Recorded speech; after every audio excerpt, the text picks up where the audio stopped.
Dukung dakwah ini terus mengudara. Kajian gratis ini berjalan atas izin Allah dan dukungan tulus dari Anda. Bersama kita sebarkan kebaikan seluas-luasnya. Yuk jadi bagian dari tim kebaikan kami dengan mendukung operasional dakwah. Jazakumullahu khairan kasiran. Bismillahirrahmanirrahim. Alhamdulillahirabbil alamin. Allahumma shalli wa sallim wa barik ala Muhammad wa ala ali Muhammad. Allahumma anfa'na bima 'allamtana wa 'allimna ma yanfa'una wa zidna ilma wa barik lana fi ilmina warzuqna al-ikhlasa fil qawli wal 'amali kamila wa 'ilman nafi'an la yunsa wa tawfiqan daima wa sihhatan wa yaqinan wa 'afiyah. Allahumma aftah lana kulla khair wa yassir lana kulla umur. Amin ya rabbal alamin. Alhamdulillah kaum muslimin rahimakumullah. Kita lanjutkan pengajian hadis dari kitab Sunan At-Tirmidzi dan kita sudah sampai pada pembahasan tentang kitab adab-adab yang diajarkan oleh baginda Rasulullah sallallahu alaihi wasallam. Faqala al-muallif rahimahullahu taala wa nafa'ana bihi wa bi 'ulumihi fid dharain amin. Bab ma jaa fis salami, bab tentang salam ala majlisin, pada satu majlis fihil muslimun, yang di dalamnya ada umat Islam, wa ghairuhum, dan selain mereka. Jadi kalau kita kumpul dengan sesama muslim itu kan disunahkan salam seperti kumpul di masjid seperti ini. Nah, bagaimana kalau kumpulnya itu campuran antara muslim dengan non muslim? Misalnya kumpulan RT di mana di situ ada muslim, ada non muslim. Apakah kita juga disunahkan mengucapkan salam ketika datang? Nah, ini yang akan kita bahas. Hadisnya nomor 2702 dari Usamah bin Zaid, bahwasanya Nabi sallallahu alaihi wasallam marra, beliau melewati bi majlisin, satu majlis, wa fihi, dan di dalam majlis tadi akhlaqun, ada campuran manusia, minal muslimina, dari kalangan umat Islam, wal Yahudi, dan orang-orang Yahudi. Fasallama alaihim, lalu Nabi pun salam kepada mereka. Jadi kalau hanya orang kafir kita tidak boleh salam. Kalau hanya orang muslim kita disunnahkan salam. Nah, ketika campuran muslim dan kafir pun sama, disunnahkan salam, karena niatan kita adalah salam untuk orang-orang yang muslim. Adapun yang kafir ya tidak kita niatkan untuk salam kepada mereka, karena kita tidak boleh memulai salam kepada orang-orang kafir. Maka ringkasnya, ketika campur antara muslim dan kafir, ini yang dimenangkan adalah yang muslimnya. Dan pemahaman seperti ini sesuai dengan sabda Nabi sallallahu alaihi wasallam. Beliau mengatakan al-Islamu ya'lu wa la yu'la. Islam itu unggul dan tidak diungguli. Nah, berarti ketika campur muslim dan non muslim, maka dimenangkan yang muslimnya, yaitu kita salam kepada mereka. Nah, seandainya salamnya dijawab oleh yang kafir, ya nggak ada masalah. Itu kan urusan mereka, bukan urusan kita. Ya. Kalau kita menjawab salamnya orang kafir dengan ucapan waalaikum tanpa salam. Tapi kalau mereka menjawab salam kita dengan jawaban yang sempurna, ya terserah mereka. Berikutnya bab ma jaa fi, bab tentang taslimir raqibi, salamnya orang yang berkendara, alal mashi, kepada orang yang berjalan kaki. Jadi sunnahnya kalau orang berjalan kaki ketemu dengan orang yang berkendara, maka yang lebih berhak memulai untuk yang mengucapkan salam itu adalah yang berkendara. Demikian juga seandainya ada orang berjalan kaki dengan orang yang duduk, maka yang lebih berhak memulai adalah yang berjalan kaki. Tetapi seandainya orang yang berjalan kaki tadi tidak salam dan kita yang duduk memulai salam, ya tidak ada masalah. Demikian juga kalau kita berjalan kaki kemudian ketemu orang yang naik kendaraan, dia tidak salam, nah kita yang memulai salam, tidak ada masalah. Tapi sebenarnya yang lebih berhak atau yang lebih wajib untuk salam itu adalah yang berkendara tadi. Adapun dalilnya 2703 dari Abu Hurairah radhiyallahu anhu, Nabi sallallahu alaihi wasallam bersabda, yusallim, mengucapkan salam, ar-raqib, orang yang berkendara, alal mashi, kepada yang berjalan kaki, wal mashi, dan yang berjalan kaki, alal qa'id, kepada yang duduk-duduk. wal qalil, dan yang sedikit, alal katsir, kepada yang banyak. Kemudian ada tambahan dari Ibnu Mutsanna bahwasanya Rasul bersabda, yusallimus shaghir, yang kecil salam, alal kabir, kepada yang tua. Nah, maka saya lebih muda ketemu tetangga saya yang lebih tua, saya yang mengucapkan salam kepada beliau sebagai bentuk penghormatan dari anak muda kepada orang yang lebih tua. Tapi seandainya ada anak muda ketemu kita tidak salam, nah kita yang tua mengucapkan salam juga tidak ada masalah. Karena Rasulullah juga pernah melewati anak-anak kecil, kemudian Rasul Shallallahu Alaihi Wasallam mengucapkan salam kepada mereka.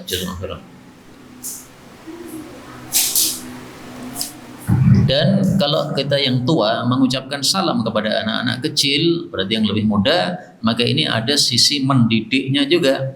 Jadi anak-anak kecil kan mereka mungkin malu kalau mereka memulai salam. Nah, kita yang lebih tua memulai salam, itu menyebabkan mereka jadi terdidik untuk terbiasa dengan ucapan salam. Akhirnya nanti mereka ketika dewasa mereka pun juga akan mengucapkan salam. Kemudian hadis ini sanadnya ada masalah, yaitu sebagaimana dikatakan oleh para ulama, Al-Hasan lam yasma' min Abu Hurairah. Hasan Al-Basri belum mendengar hadis dari Abu Hurairah, berarti sanadnya ini terputus. Tetapi meskipun sanadnya terputus, hadisnya sahih. Kok bisa? Karena hadisnya dikuatkan oleh hadis yang lain, yaitu hadis yang diriwayatkan oleh Hammam bin Munabbih dari Abu Hurairah radhiyallahu anhu. Rasul sallallahu alaihi wasallam bersabda, yusallimus saghiru, anak kecil itu salam alal kabir, kepada yang dewasa, wal marru, dan orang yang lewat itu salam alal qa'id, kepada yang duduk, wal qalilu, dan yang sedikit itu salam alal katsir, kepada yang banyak. Jadi berpapasan 2 orang dengan 5 orang. Nah, maka 2 orang ini yang salam, sementara 5 orang ini yang menjawab salamnya. Tapi kalau yang 2 orang tidak salam, ya bagaimana lagi? Maka yang 5 orang ini sunnah untuk mengucapkan salam, ya, seolah-olah mengingatkan kepada yang 2 orang tadi, kenapa kamu tidak salam? Nah, maka saya yang mengucapkan salam kalau begitu. Dan yang memulai salam itulah yang lebih besar pahalanya. Sebagaimana sabda Nabi Shallallahu Alaihi Wasallam bahwasanya kalau ada 2 orang berjumpa, maka yang lebih dekat kepada Allah adalah yang memulai salam. Makanya dalam riwayat disebutkan para sahabat itu kalau ketemu Nabi selalu mereka kalah dengan Nabi. Nabi lebih cepatan mengucapkan salam karena beliau pengen mendapatkan kedekatan kepada Allah Subhanahu wa taala. Demikian juga fadilahnya orang yang memulai mengucapkan salam, maka dia itu mendapatkan 1 derajat lebih tinggi daripada yang menjawab salam.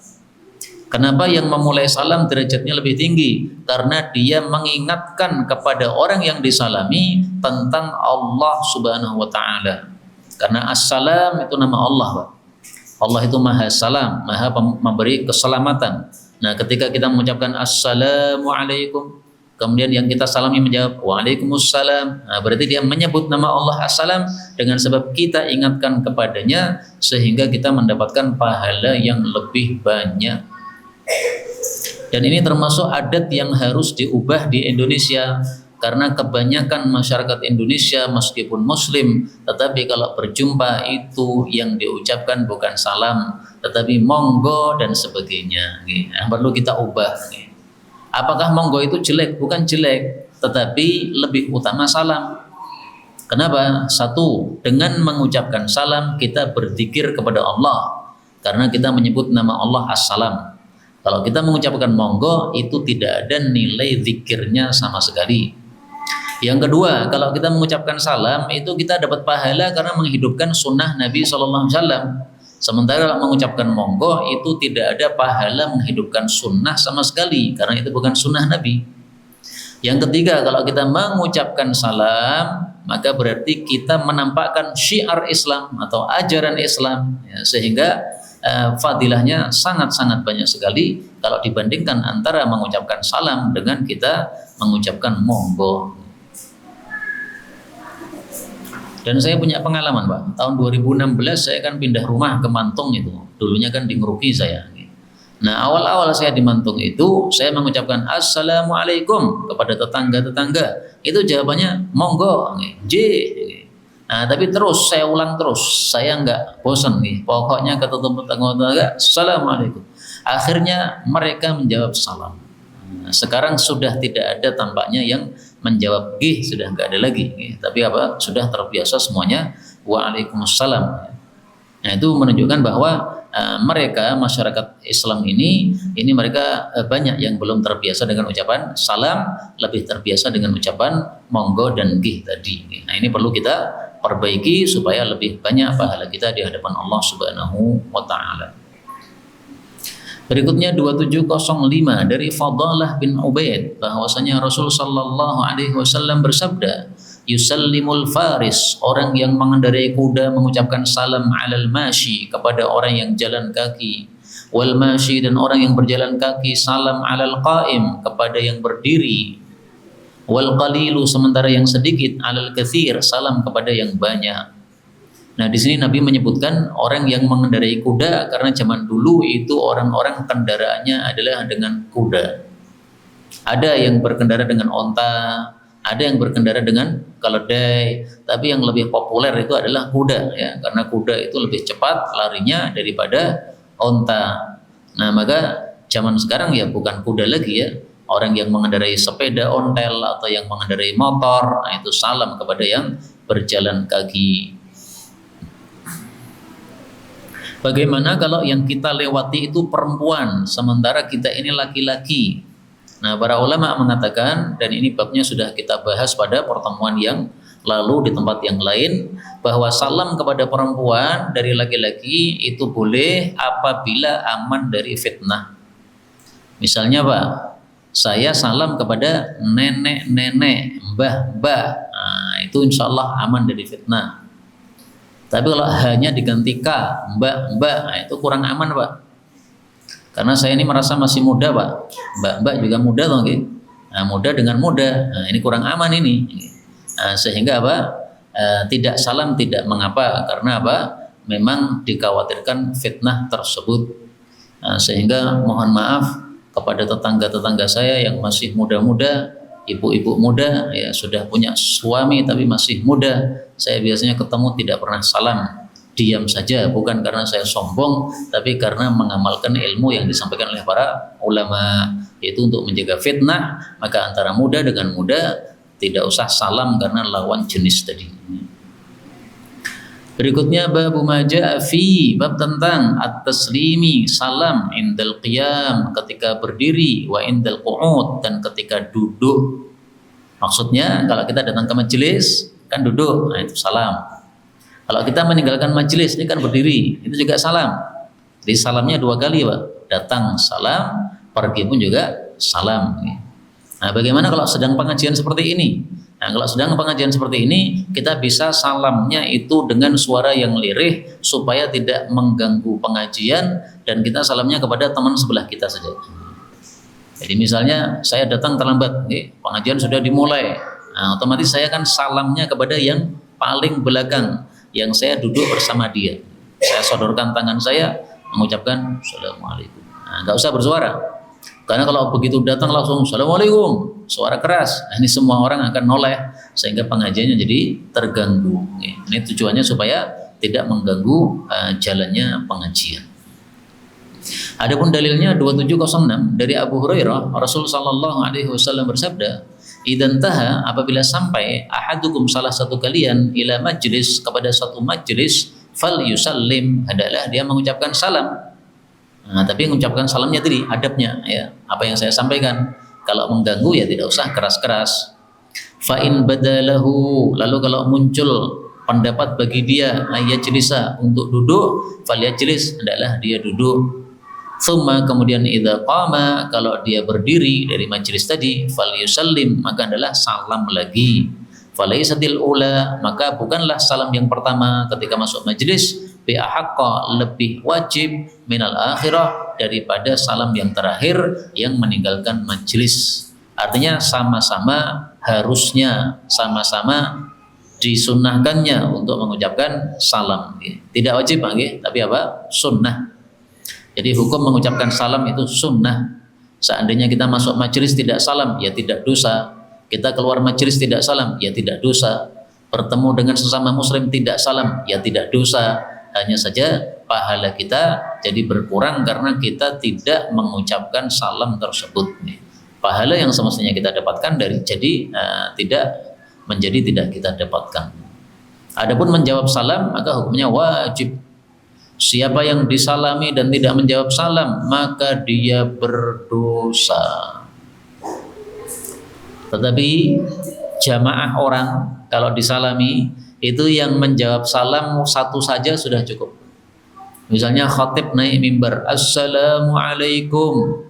Nah, jamaahnya ada 100 orang yang mendengarkan khutbah ini. Tapi yang menjawab cuma satu, Waalaikumsalam. Yang lainnya diam, itu sudah menggugurkan kewajiban. Istilahnya fardu kifayah. Fardu kifayah kalau sudah dilakukan sebagian, maka yang lain kewajibannya sudah gugur. Tapi seandainya semuanya menjawab, maka semuanya mendapatkan pahala. Tapi kalau yang menjawab cuma satu, maka yang mendapatkan pahala adalah satu orang yang menjawab tersebut. Berikutnya babu ma jaa fi, bab tentang al-isti'dzani, minta izin qubalatal baiti, di depan rumah. Jadi kalau kita datang ke rumah seseorang, minta izin di depan rumahnya itu gimana caranya? Apakah kita buka pintunya langsung, Assalamualaikum, langsung nyelonong kepalanya masuk atau bagaimana? Ini yang kita pelajari hadis 2707 dari Abu Dzar radhiyallahu anhu. Rasul sallallahu alaihi wasallam bersabda, "Man kasyafa sitra," barang siapa yang membuka tirai atau pintu atau yang lain, fa adkhala basarahu fil bait, lalu memasukkan pandangannya ke dalam rumah, qabla ayyudzana lahu, sebelum diizinkan bagi dia, fara'a aurata ahli, lalu dia melihat aurat dari penghuni rumah, faqad ata haddan, maka sungguh dia telah melanggar satu batasan, la yahillu lahu ayatiyah, yang tidak halal baginya untuk mendatanginya. Nah, berarti tidak boleh seseorang itu melihat ke dalam rumah belum diizinkan oleh pemilik rumah. Sehingga ketika kita salam, maka jangan langsung membuka pintu rumahnya. Kita salam di depan rumah tanpa kita membuka pintunya. Biarkan pintunya tertutup.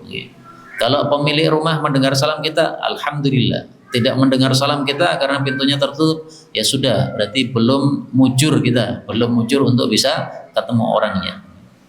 Kemudian, lau annahu, kalau seandainya dia itu hina adkhala basarahu, ketika dia masukkan pandangannya ke dalam rumah, istaqbalahu rajul, lalu seseorang pemilik rumah itu menghadang dia, fa faqa'a ainahu, lalu mencoplokkan matanya, ya ditusuk matanya, dicoplokkan, ma ayyatu alih, saya tidak akan mencela orang yang mencoplokkan mata tadi. Kenapa? Karena salahnya orang yang melihat ke dalam rumah belum dapat izin. Berarti yang salah adalah yang melihat ke dalam rumah, bukan yang mencoplokkan matanya tadi. Tapi jangan salah paham, bukan berarti kalau ada orang yang melakukan itu langsung kita ambil garpu, langsung kita sendok matanya, enggak begitu. Kalau bisa dilarang dengan cara yang lebih ringan, maka dilarang dengan cara yang lebih ringan. Karena kaidahnya adalah daf'us sa'il bi adna syai', menolak perbuatan kriminal atau perbuatan salah seseorang itu dengan cara yang paling ringan. Kita mengatakan jangan masuk atau jangan melihat dan dia sudah langsung mundur, sudah. Ya, masih nekat, boleh kita lempar, lempar roti atau apa, supaya dia tidak melongok lagi. Masih nekat lagi, baru ambil garpu tusukkan ke matanya, itu tidak berdosa. Kalau betul-betul matanya lepas gimana? Tidak menanggung diatnya. Padahal mata itu diatnya, nilainya itu adalah 50 ekor onta, Pak. Karena mata kita kan dua, dua mata nilainya 100 onta, sama dengan nyawa. Kalau satu mata berarti 50 ekor onta. Nah, seandainya dia tidak mau dinasihati, bisanya dinasihati dengan digarpu pada matanya tadi. Nah, kemudian kita garpu matanya, itu tidak menanggung diatnya sama sekali karena sudah diizinkan oleh Nabi Sallallahu Alaihi Wasallam. Kemudian wa in marra rajul, apabila seseorang itu melewati ala babin pada satu pintu la sitra lahu, yang tidak ada tirainya, ghairi mughlaq, dan pintunya tidak terkunci, fanadhara, lalu dia melihat ke dalam, fala khati'ata alaih, maka itu tidak ada dosa atasnya. Innamal khati'ah, tiada lain yang dosa atau yang salah, ala ahli bait, adalah si pemilik rumahnya. Jadi misalnya rumah saya pintunya saya buka Pak, dan saya emang biasanya pintu rumah saya selalu terbuka, dari pagi sampai malam itu selalu terbuka, hampir tidak pernah tertutup. Tapi kan aman, tidak ada yang melihat karena kita berada di sebelahnya, sehingga tidak terlihat oleh orang-orang yang lalu lalang yang melewati pintu rumah saya. Nah, seandainya ngepasi, ya, istri saya tidak pakai jilbab, kemudian berada di depan pintunya terbuka, kemudian ada orang lewat, tak sengaja dia menoleh ke dalam rumah dan melihat istri saya tidak pakai jilbab, itu yang salah bukan yang melihat, yang salah yang pemilik rumah. Kenapa kamu tidak pakai jilbab berada di depan pintu yang terbuka? Ya otomatis orang lewat bisa melihat. Maka orang lewat menoleh kemudian terlihat, tidak sengaja melongok ke dalam, ya, itu sudah terlihat, nah itu salahnya pemilik rumah. Tapi hadis ini memang derajatnya dari sisi sanad adalah dhaif karena ada rawi bernama Ibnu Lahiyah. Hanya saja hukumnya dipakai oleh para ulama. Kok bisa hukumnya dipakai padahal hadisnya dhaif? Karena di sini diriwayatkan oleh beberapa sahabat. Ada Abu Dzar meriwayatkan, ada Abu Hurairah meriwayatkan, ada Abu Umamah meriwayatkan. Nah, riwayat yang banyak ini sementara sanadnya dhaif, ini bisa saling menguatkan antara satu dengan yang lain, sehingga maknanya bisa dipakai. Berikutnya bab manittala'a, bab orang yang mengincer atau mengintai fi dari qaumin, di dalam rumah satu kaum, bi ghairi idznihim, tanpa izin mereka.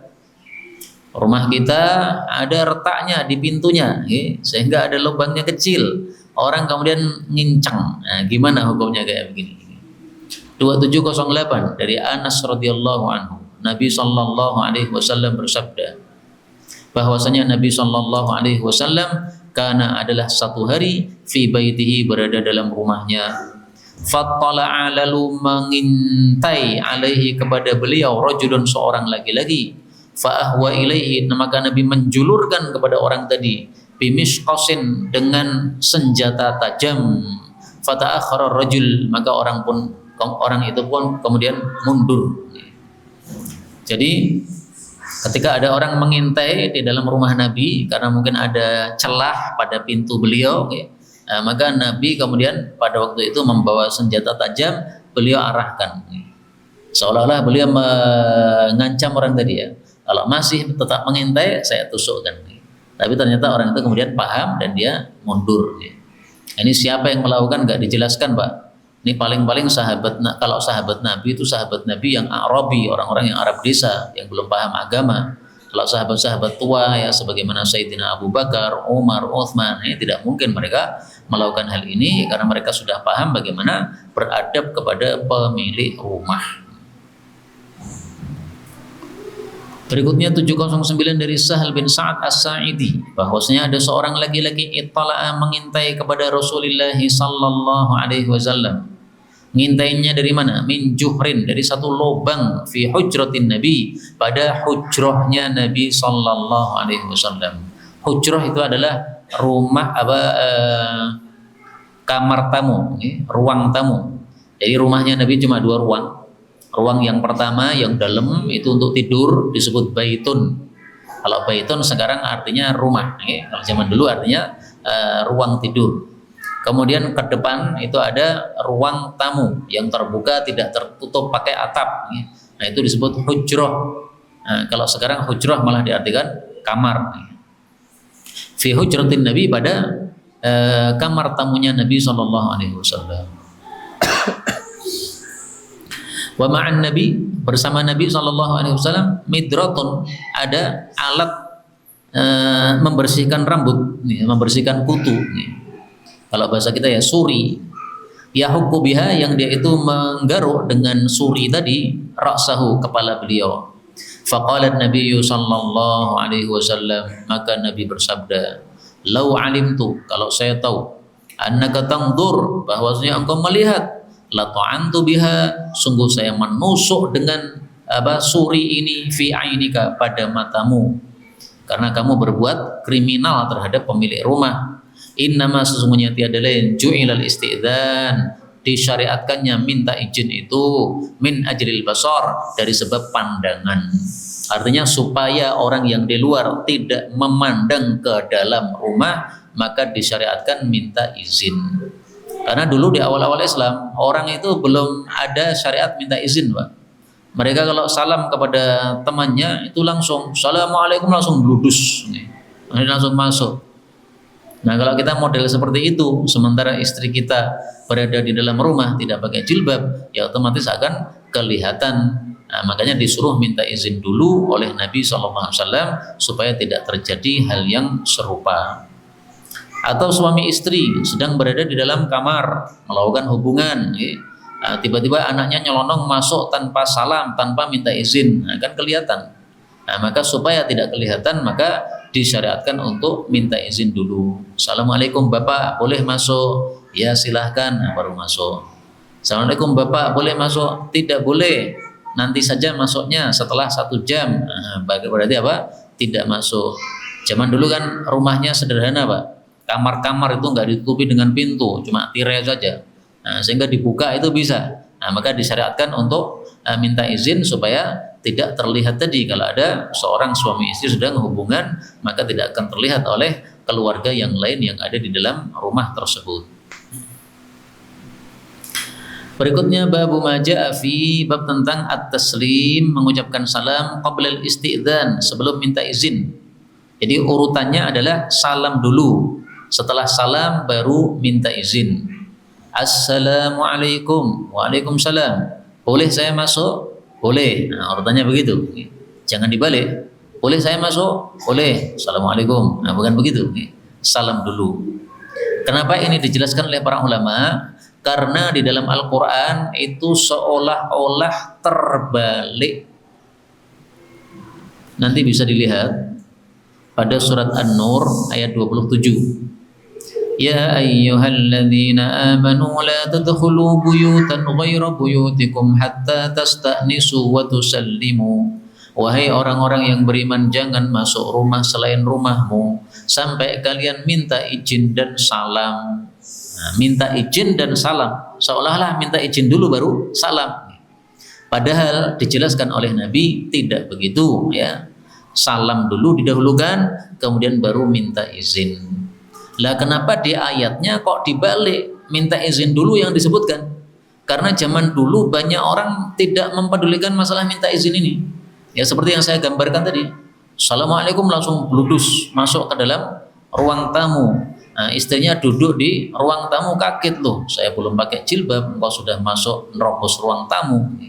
Nah, maka disuruh untuk salam baru kemudian minta izin, tapi kalimatnya adalah disebutkan minta izin dulu supaya orang-orang betul-betul perhatian terhadap masalah minta izin ini. Hadis 2710 dari Qaladah bin Hambal, dia menginformasikan bahwasanya Sofwan bin Umayyah mengutus dia bilabanin walabain, dengan susu dan laba. Laba atau liba, ya. Ini adalah satu makanan. Dogobis dan hashish. Hashish itu adalah sayuran yang bisa dimakan. Jadi tumbuh-tumbuhan yang bisa dimakan. Laba juga mirip, seperti itu. Ilan Nabi, kepada Nabi sallallahu alaihi wasallam. Wan nabiyyu, sementara Nabi sallallahu alaihi wasallam bi'alal wadi, ada di bagian atasnya lembah. Qala fadakhaltu alaihi, lalu saya masuk kepada Nabi sallallahu alaihi wasallam, walam usallim, dan saya belum salam, walam asta'dzin, dan saya juga belum minta izin. Maka Nabi sallallahu alaihi wasallam bersabda, irji, kembalilah, fakul, ucapkanlah, assalamu alaikum a'adkhul, assalamu alaikum, bolehkah saya masuk? Apakah saya boleh masuk? Nah, maka ini jelas menunjukkan bahwa salamnya didahulukan, kemudian minta izinnya dinomor duakan. Maka pengamalan ayat tadi harus sesuai dengan sunnah Nabi SAW supaya tidak terbalik pengamalannya. Wadzalika, dan kejadian itu adalah setelah masuk Islamnya Safwan, karena Safwan ini asalnya orang kafir, kemudian dia masuk Islam. Nah, kemudian di sini Imam Tirmidzi menjelaskan apa sih makna dari doghobis. Doghobis itu adalah hasyisun, rumput-rumputan yukal yang bisa dimakan. Ya, bahasa enaknya tadi ya, sayur-sayuran. Nah, adapun laba di sini oleh Imam Tirmidzi belum ditafsirkan. Apa itu hakikatnya laba itu? Itu tanaman model apa? Nah, di sini saya bacakan di dalam syarahnya, liba ka'inab. Cara membacanya seperti inab. Nah, jadi bukan laba, saya salah ya. Liba wa huwa awwalu ma yuhlabu indal wiladah. Mohon maaf, ini bukan tanaman ini, liba ini. Liba ini adalah susu yang pertama kali diperah pada saat melahirkan. Bilabanin walibain, dengan susu dan liba. Liba adalah susu yang pertama kali diperah dari hewan yang setelah melahirkan.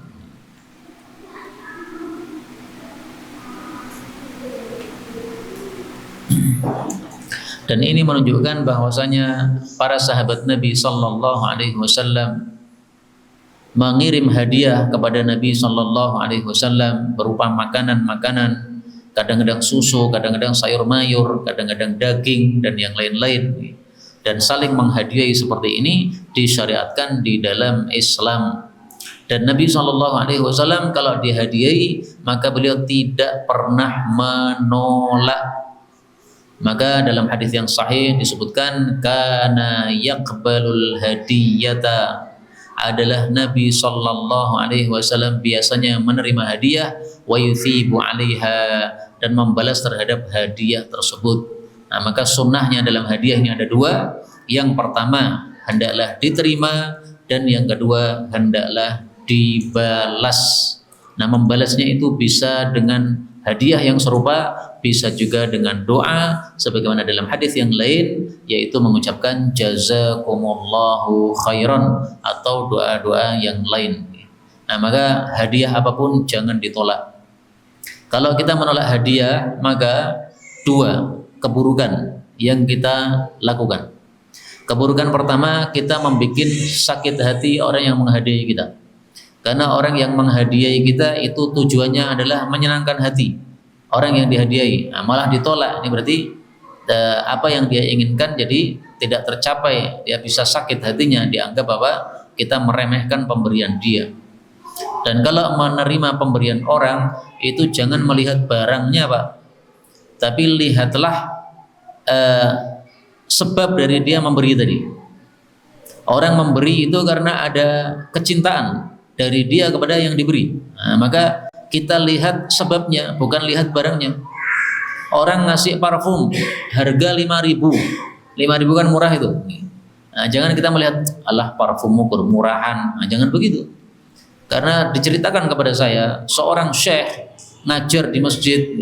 Kemudian ada salah satu muridnya dari jauh, negara jauh. Nah, karena masjidnya Masjid Nabawi atau di Masjid Mekah. Nah, kemudian dia mengeluarkan parfumnya kepada gurunya ini. Setelah pengajian selesai, kemudian dia mengatakan, "Syekh, ada hadiah untuk antum."